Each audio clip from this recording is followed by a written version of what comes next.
Bro, what's up? Oh man, look at the Do you think pup. this is cute? I have a question. Like, objectively, is she cute or is it because she's my dog? No, 100% cute. Like that dog could get Like, away I with can't anything. tell. I'm like, is this how everyone feels about their own dog? Like, Pav, I know is like ugly, but cute just because he's a logo. Like, she's like objectively cute, right? No, they're both adorable. They could both like shit anywhere on my carpet, and I'd be totally okay with it. That's good because they're not trained. Anyway, So thank you so much for doing this again. Since I'm a complete fool and deleted my footage, I've never done that before. yeah. You want to talk to me more? A lot of my exes used to say like, I deleted our combo. That's exactly what it is. Now that we've got that out of the way. So the whole point of this series was to have a conversation, catch up with people that I know in the field, provide a sense of to people watching like how people are coping and handling stuff as a result of this crazy past 5 months. So can you give us a nutshell? Because I think you have or can you distill? Because I think you have a really personal perspective that's really valuable for people to hear. Sure. Well, it's funny. It's different days during COVID on different ways that you feel. Today I actually went to Target. Okay. And I feel inspired by the world. I was like, oh my God, there's life out there. Like, I have not been out in 5 months. So I went to Target, and that was my biggest outing, and I'm feeling happy today. I think a lot of people during this time, like some days you feel hopeful, some days you're like, oh, it's cool, and sometimes you're like, what the hell, what's happening to the world? So with that, it's changing all the time, but in general, I kind of feel like I've been preparing for COVID since 2012 when I got diagnosed with lupus. Because I always lived this life kind of, well, for anyone who doesn't know, lupus, is your autoimmune, like your immune system's attacking itself. So like, I know what is dirt. Like, that's why I had to leave work at a clinic. I was getting sick with every kid. And so I kind of feel blessed, like that, studying this stuff is all online, and people might be cleaner than they were before, but it's weird. I feel good, but it's a weird time. Like, I usually, like, the hospital would be my safe place if I get a flare-up. Now I'm, like, petrified to go to the hospital. I have not left the house in 5 months. I realized that I could slow down on some things, which I didn't before, but also some things I've sped up just with study notes in terms of, people are available more hours of the day. Yeah. So just getting stuff out there, just making decisions like, do we put out a podcast a week still? Are people not driving? Are they driving? Are we wasting our time putting it out? Like, just making decisions and having to kind of figure out what works, I guess. Yeah, I feel like it's a new landscape. Like you're trying to figure out. That's how my business stuff's been. Like trying to figure out. Like, okay, I feel like I had a recipe for content creation before then, but this is completely halted for like how you deliver services. I think regardless of what you're in, right? Like you're in the test prep world. I'm in this like niche of videography. People that are teaching online, like it's all shifted to some degree. Some of it completely. Yeah, and I'd say we're like the end of it too, because anyone doing services, ABA services, in terms of people having hours to fulfill, and can this client succeed with telehealth? And it's just business models have to change, families. So what's specifically been going on in the community at test prep? Like you sounded like people have more hours available. But like, what are some of the stories coming out there? Because I assume it's a spectrum where some people are like, yo, I've got some more time. Is this really loud? No. They're kind of loud. They're not? The dogs, are they snoring? Yeah, they like can't breathe at all. Okay. So test prep, we made some variations recommendations of stuff we had. So we made like a 1-month video bundle, and we made it, like an affordable price so that people who had time could really just sit and study. So usually people would not have time in 1 month to go over so much stuff, but they have so much time now that that's been like a really successful product we've had. But also a lot of people are, their states, like I know people who are flying from like New Jersey to Austin, Texas, take their test because their testing center's not open there, or they can't get their unrestricted hours for their life because there's just no opportunity to do these other, I guess also supervised, I guess also unrestricted hours. But, yeah. Restricted. Oh, now I'm getting confused. No, you're good. Either way, because now they changed it since we did it.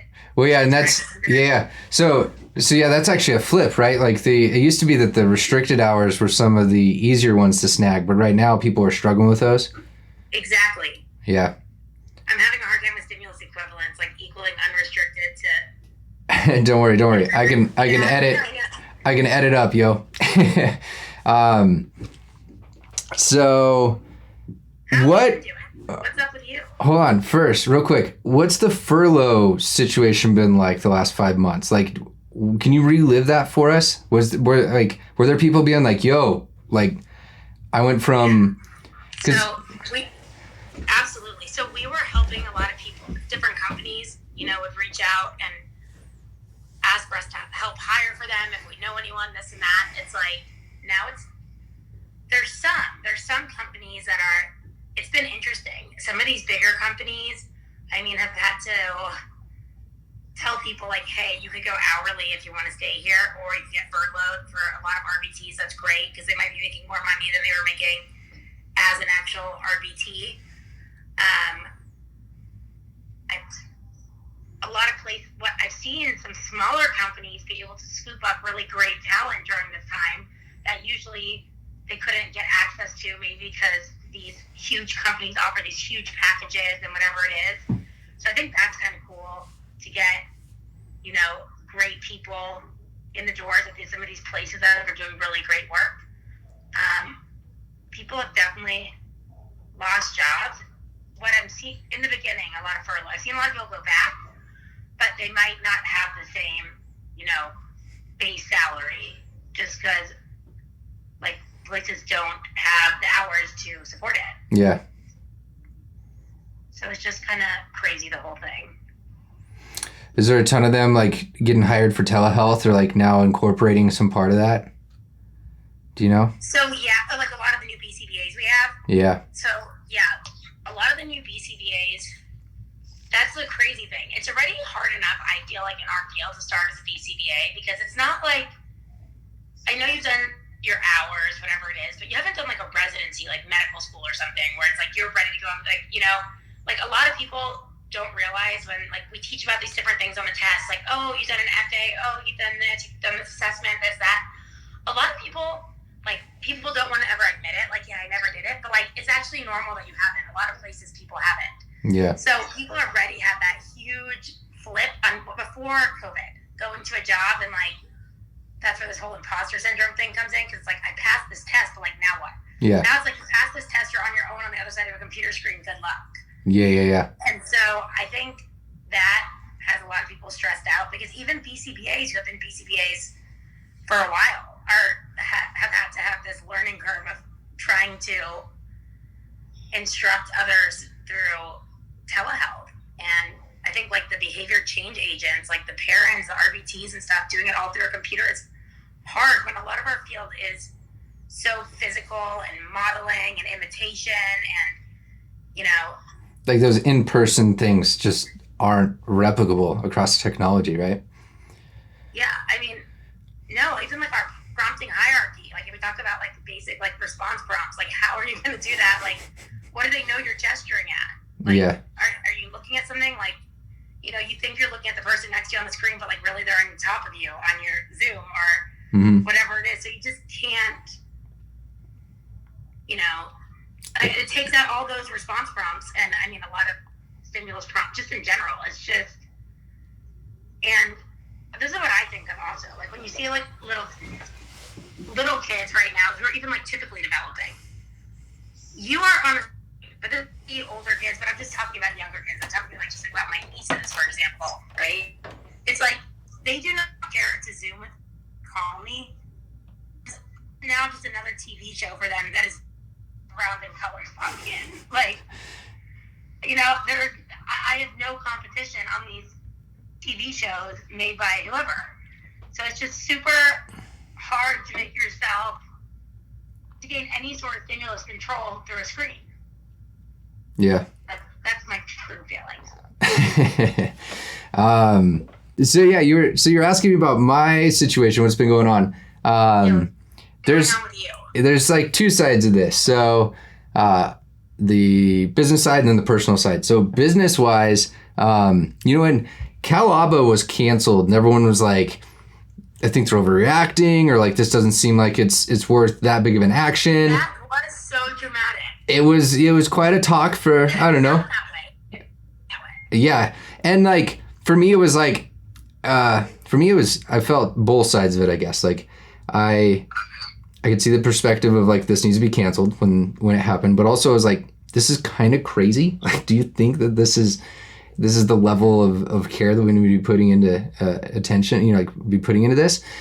And so I went home, immediately actually called my father and I was like, hey, I wasn't paying attention like adult enough around the 07-08 recession and like what happened there. And I was like, hey, does like this kind of like hype and what's going on right now with this virus seem like it's going to cause a lot of problems? And he's like, it seems like it's going to be a really big deal. And I was like, kind of equivalent to that. And he's like, like it's a future, it's hard to predict, but he's like, it seems like it's going to be really similar. So then I went home. Since I was supposed to work on CalABA's videos for like 2 weeks, I had 2 weeks of no work scheduled anymore because that contract was canceled. So I was like, okay, I guess I got time to think and look into this and read into it. And I ran like a worst case scenario, like if things start like getting canceled, like what am I going to do, etc. And it was it was like 3 weeks, and I was immediately into that plan B and starting to implement off of that, which was essentially every single contract that I had yet to start on was canceled or postponed. And then every single contract I was already in was either shortened or finished out in some sort of like alternative model.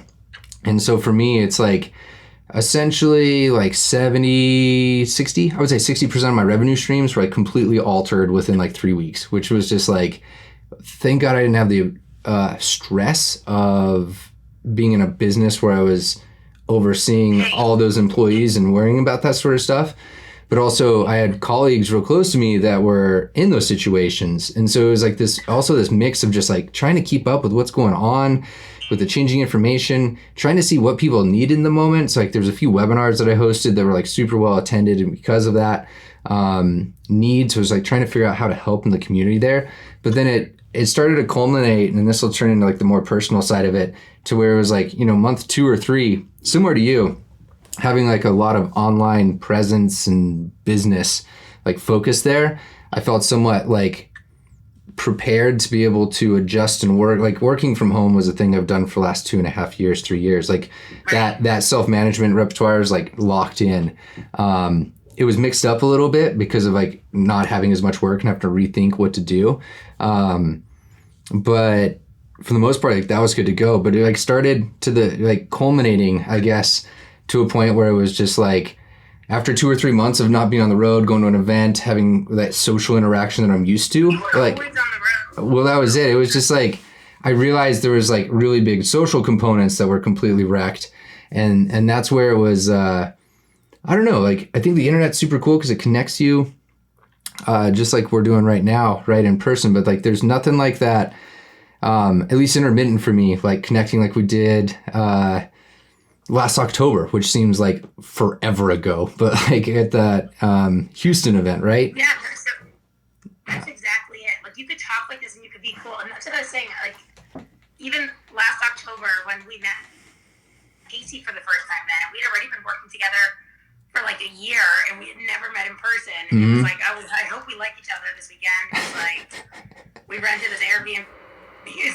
Yeah. I mean, it's cool to have this whole online community, but it's still wild that like this is what it has to be. Yeah. And I guess for me, it was realizing like there were certain types of things that were naturally built into my schedule because of the nature of the work that provided a bit of a break and relief from some of the other aspects. And that was the part that was a little bit hard, and it was compounded by this constantly changing like data. Who do we follow? Who do we listen to when it comes to like the pandemic in general? Are you still following all of it? Because like we spoke like right when it started, and we're like, this is so crazy. Calappa was canceled. Yeah. Blah blah blah. And we're like, you were like the standard toleration group. Yeah. Facebook. Dude, I was so. Or is it like whatever? So I kept up with it really consistently. I want to say for the first 6 or 8 weeks. And then there was a point in which, so first of all, like that standard acceleration group was doing really good at like culminating a lot of different states and even countries and like what's going on. So I felt like there was some really cool outlets where people could learn about state or like country specific information. That was one of them. But for the most part, in the science side of it, like keeping up with what's going on Twitter and like what people are saying, it just seems so convoluted, and there was only so much time to actually read what people were writing about. So I felt like it would be more than a full-time job that it like clearly not paid to do to be able to. Where you're putting your brain, it also becomes really negative. Like I kind of feel like you gotta like do your part. But the wildest thing, I don't know if you've looked on Google, you could do this thing. You type in any number, like 1,736 COVID cases. There's an article on it. Yeah. 733,026. There's an article. Like it's kind of like what is true anymore? I mean, and it's just overwhelming. Also, I feel. Yeah. No, so I guess it got to that point where like I found people that I was comfortable consuming and reading across, like some people I bookmarked on Twitter and things like that. But it got to this point where it was like, I don't know how confidently I can share other information outside of a few resources or outlets. And that compiled with just like the same day being the same exact way every day of like not having anything mixed up, just kind of like, I feel like compounded to the point where I was like, just looking to get away from things. So like when we locked down here, trails were still open, hiking, like we're relatively, like I can go out my backyard and hit a trail and not run into another single person if I'd like to. So I'm very fortunate in that sense, but I found myself like going for walks and running much more frequently. And I realized it was like trying to just get away from not having to look at another DM, not another email, another social media post about it. It was just like, ugh. It's like I worse during COVID. I get these notifications and it's like, yeah, you spent average 10 hours and 13 minutes today, and I'm like, Yeah. I do all my work emails and everything on my phone, and I'm like, this is so unhealthy. Yeah. So like, I guess there's this. On the personal side of it, it was like realizing trying to get away from some of this sort of stuff, which I'm fortunate to be able to do. But on the flip side, like a benefit of that was just kind of I always thought about it, but now I had the time to really plan and think about like, okay, what do you want to do to be able to like structure and set up your days? And so with one of the hardest things so I used to be like really into health fitness as much as I could. When I started traveling more and more and more, you get kind of sucked into that. And it was like less and less active and healthy when it comes to like my priorities, even though I value it.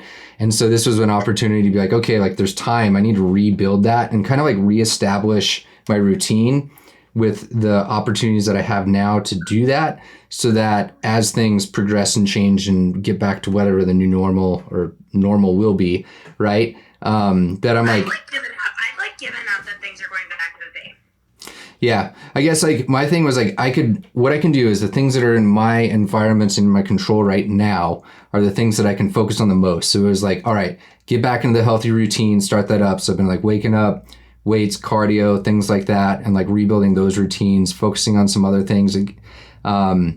When it comes to, I don't know, just healthy patterns when it comes to shutting things off in the evening a little bit sooner consistently, like hanging out with my partner, things like that. Are you good at Sometimes. I've been getting better at it over the last few years as I've had to like do less and less work on building the business, I'd say. Like it's getting more built, but this is set the occasion for like rethinking, redefining that. I think we've talked about this where it was kind of like people seem to be a little bit more chill and like, I'm just gonna like take some time and do me, right? Or like, I don't have time to worry about this. What did you say about it the other day? Do you remember? Like at the end when you have to write a message or something? Yeah. You're like chill. People are chilling the F out, right? When we started Behavior Bitches podcast, it was like I felt at least, I don't know, like I felt like there was like some like distress about it. People were like, oh my God, one of these girls representing the field, calling themselves behavior bitches. Like, how dumb can they sound? He's like referring to himself as bitches, poor girls, you know? And I've seen people kind of giving less fucks. Like, just honestly, like, dude, like, I kind of feel like 2020 is like YOLO. Anything goes at this point. Like, definitely. Ellen DeGeneres is an asshole. Like, I said the exact thing. I was like, soon we're going to find out Oprah's poor. Like, everything's so crazy. That's just like, everyone's letting go. I actually really appreciate it. Like, I think we've seen a lot of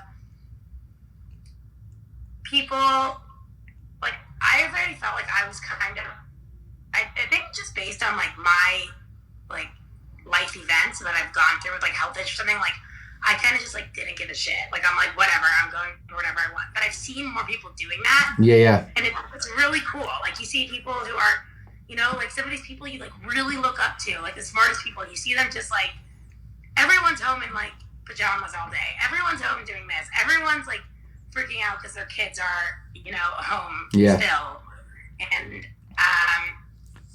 And I just think it's really cool to see people, like, in a different way outside of which it kind of Behavior Bitches, we tried doing that, like bring people out of the professional setting just to talk. But now I'm seeing it like just opening more naturally, and I think it's really cool. Yeah. People are being creative. Yeah, so I feel like, yeah, and I guess it's, I'm trying to think of how to say this.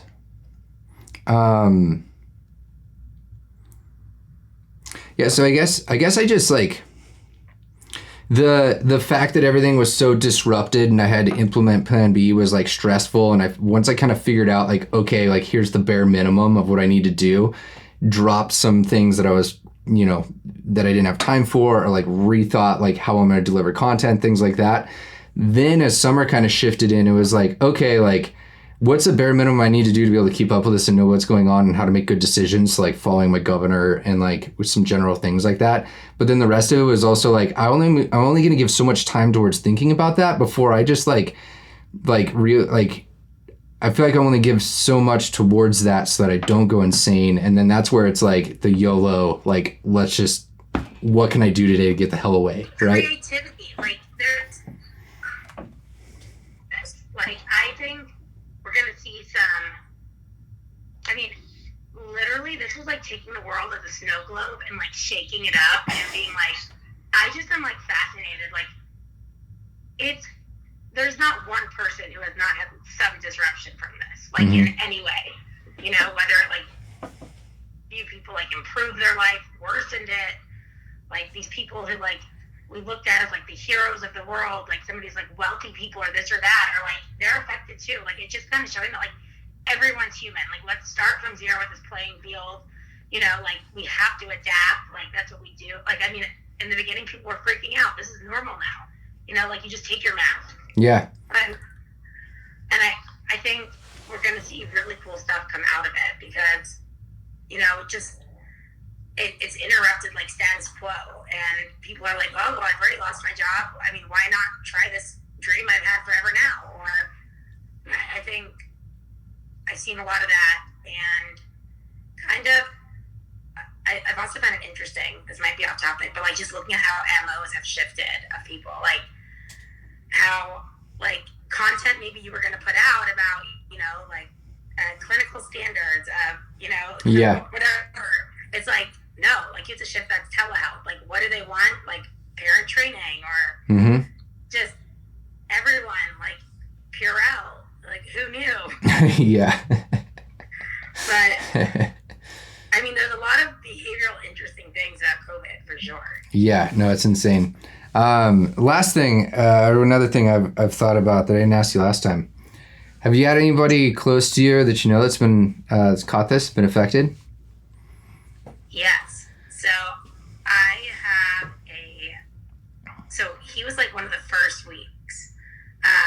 My cousin, he is a doctor at Hopkins in Baltimore, and he works with children, and he caught it like literally like 2 weeks once this was hot. And the crazy thing is, he was the one like originally like, everyone's overreacting, this whole thing, like we know to wash our hands, flu, whatever, 3-year-olds die.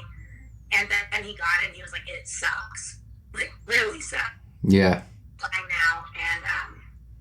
Now, and he was able to quarantine in his basement, and his family actually didn't catch it. But yeah, I mean, but now you hear people having it, Yeah, and I feel like that's one of the other things that's interesting from behavioral perspective is like we're almost like seeing that delayed discounting in action where people don't necessarily behave necessarily until it's a little bit closer to their stream of behavior, right? So when you start to have somebody effective, it's like, oh, this is much more real. Like you can live under the rule governance, right? But it's still not the same. So like my family's been super good at, I think relatively of just like keeping clean and careful and safe amongst each other, not hanging out as much during the summer. If we see each other, it's like spread out, things like that, outdoor activities.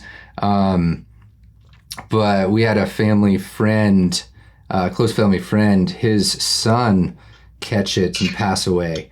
And that was something that just like sent ripples through, like anyone can catch this and get wrecked by it, right? So it's, I don't know. It's like... It's this... I have a question. That's what I always wonder. Because, I mean, I obviously know the difference between rule governing and contingency shaped. Is it considered contingency shaped that, like, someone close to you off the contact with it, or only if, like, you actually... Because I kind of feel like that is a sense of contingency as opposed to just rule govern. For me, it's almost like the closer it gets to you, the more... It's almost like the closer... For that, it's almost like a multiplication sort of factor on the effect. Like it alters the effect as it's like closer into your social network. So I think of it as like you kind of have this equivalence relation of like that won't happen to me or to my family, right? Like we're for example, like we're healthier than the average American, or like we're not in the same risk factors that you read about other people being in, right? But then what happens is when you hear somebody that's had it in those same... yourself in someone. Like, I've seen the same behavior even that's with, like, it. Test prep. I think what I've noticed, like, even like with signing up for polarities, it's like someone might get pulled in and like want to do it when they see someone share a story like, look, I was 37 weeks pregnant, I, went into early labor and I was testing and my dad got sick, and then they're like, that story resonates with me, right? And then they feel like, oh my God, that's me. Or like, a lot of people are like, Liat, like you spoke about this autoimmune disease and that, like, you were still able to do it, and like, I have that, and it's the same way with COVID. It's like, once you see a story of someone else who, relates to you, then it's like, oh wait, they're 30 years old, I'm 30 years old. Yeah. Yeah, so I kind of think of them... To get back to your question, like I kind of think the rule govern versus contingency, I kind of think of more of like how relatable or like actually contacting are those contingencies. And like what you start to see is like these really far rules are kind of like direct acting contingencies in a way, but like it's the ones, I guess it's a relatability factor for me. Like the more relatable it is, the more you can figure out how to pay attention to those factors. Like when it was in China in the beginning, I was like, it just sounded like another foreign thing going on in the news. It seems so far away, right? Yeah. This has showed the world how freaking fucking connected all of us are in a crazy way. Yeah. Like, everything. I mean, I don't think no one could have imagined the world we just disrupted. That like the NBA is like playing inside like a single place. That like it's just no one's better than it. It's just it is what it is. Yeah, it's equalizing in that sense. Yes, that's the word. Thank you. Yeah. So, any last words of wisdom for folks? Keep doing your thing during this time. Like, a lot of cool shit's gonna come out of it. A lot of people who are like using this for positive during this time, I think we're gonna see a lot of creativity, hopefully changes for the better. I think a lot of people have also had their time to reflect even on their jobs, where they're working. Are they happy? Mm-hmm. I think so many of us just get like stuck in and you know, I've seen like my sister close to me who like lives in corporate, like New York City life, and like they always be like, when are you gonna think about moving to Dallas? You know, like whatever it is, like why would you pay that rent? And it's like, all right, well here's your chance. Like, yeah. New York, and it's just like, I think that people, if they allow themselves to slow down some and like think like, what do I really want? Like whether it's you're studying for the test or like your job, like, you know, I really want to learn more about OBM. Like, how can I put myself in that setting? I'm telling people, do that now. Like, while you can. So that's my advice, I'd say. I love it. And wash your fucking hands and wear a goddamn mask. Wash your fucking hands and wear a mask, or else I will have no problem telling you to. Nice. All right. We're going to link the Behavior Bitches, study notes, ABA, all that good stuff down below. Thank you. All right. Perfect, dude. What's the saying? The goodbye saying? Oh, love you. Mean it.